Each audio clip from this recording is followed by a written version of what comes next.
The Galactic Academy's xenobiology lecture hall hummed with the soft chatter of 24 species, each more exotic than the last. Crystalline silicates refracted light from their seats, while gelatinous vrelk rippled in their containment pods. At the back of the room, Allison sat quietly, her notebook filled with careful sketches of alien anatomies, her brown hair tied back in a practical ponytail. She had grown accustomed to the stares. Humans were still a curiosity in the galactic community, barely 50 years since first contact, and their reputation as Deathworlders preceded them everywhere. Earth, with its crushing gravity, violent weather, and ecosystem of apex predators, was classified as a Class 12 death world. Most species couldn't survive there without extensive protective gear. Allison didn't mind the attention. She was here to learn, to prove that humanity deserved its place among the stars. Beside her sat Dylan, another human student. His athletic frame slouched casually in a chair designed for species half their size. He caught her eye and grinned. "Think Professor Zixthor will actually let us participate in the dissection today?" "Doubtful," Allison whispered back. "Last time you held a scalpel, 3 Quilori fainted. That was one time you were cutting a plant sample." Their quiet laughter was interrupted by a loud, grating voice. "The Deathworld primitives find something amusing?"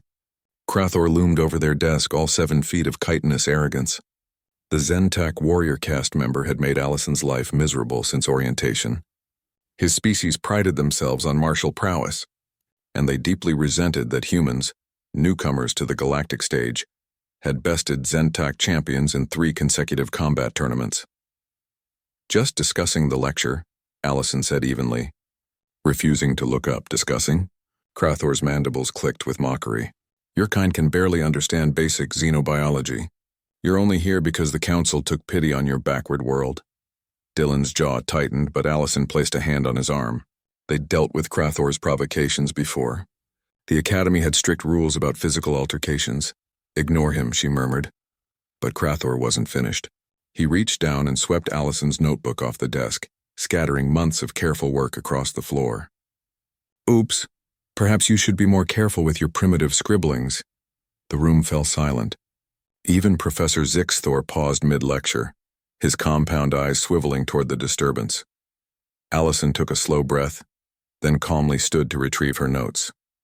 This was fine. She could handle this. Then Krathor's clawed foot came down hard on her hand. The crack echoed through the lecture hall. For a moment, time seemed to freeze. Allison stared at her hand, pinned beneath the alien's considerable weight, feeling bones grind together. Pain lanced up her arm, white-hot and nauseating. "What's wrong, Deathworlder?" Krathor sneered. "I thought your kind was supposed to be—" He never finished the sentence. Allison's free hand shot up like a striking snake, fingers locked around Krathor's throat with a grip that would have crushed plasteel. The Zentak's eyes widened in shock as she surged upward, using her legs that had evolved to carry weight in 1G gravity. Far heavier than the Academy's standard 0.7G environment, Krathor lifted off the ground. "Rule number 1, Allison said, her voice deadly calm despite the agony in her hand. "Never corner a Deathworld predator." Dylan was already moving, but he didn't intervene. He knew better. Allison pivoted, using momentum and leverage in ways that seemed impossible for her size. Krathor, who outweighed her by 50 kilograms, flew through the air and crashed into a desk with a sickening crunch. His chitinous faceplate, the source of Zentak pride, splintered like ceramic. The alien tried to rise, mandibles working soundlessly.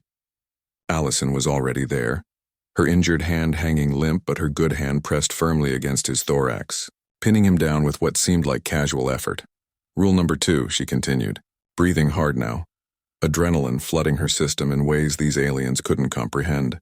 "We evolved fighting predators that would eat any other species in this room." "You're not even close." Security burst through the doors, 3 armored Keelet guards with stun weapons raised. Professor Zixthor was frantically speaking into a communication device. Dylan stepped forward carefully, hands visible. She was defending herself. Multiple witnesses. Indeed, the entire class was nodding, gesturing, or otherwise indicating agreement. Even the usually timid Vrelok were pulsing with agitated agreement. Allison finally released Krathor and stepped back, cradling her injured hand.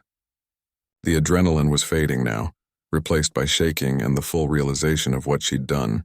The Zentak warrior lay groaning on the floor, his faceplate fractured in 3 places. His pride in considerably more pieces than that. The head of security, a massive Bronthar named Thulmark, approached slowly. His species were known for their fairness and physical power. One of the few races that could match humans in raw strength. Explain, he rumbled. Dylan provided a concise account while Allison focused on not passing out. Her hand was definitely broken, at least 2 bones, possibly 3, but she'd made her point. Thulmark examined the scene, the scattered notes, the cracked floor where Krathor had stepped, the witnesses, and the broken bully. He made a decision quickly. Krathor, you will be escorted to medical, then to detention.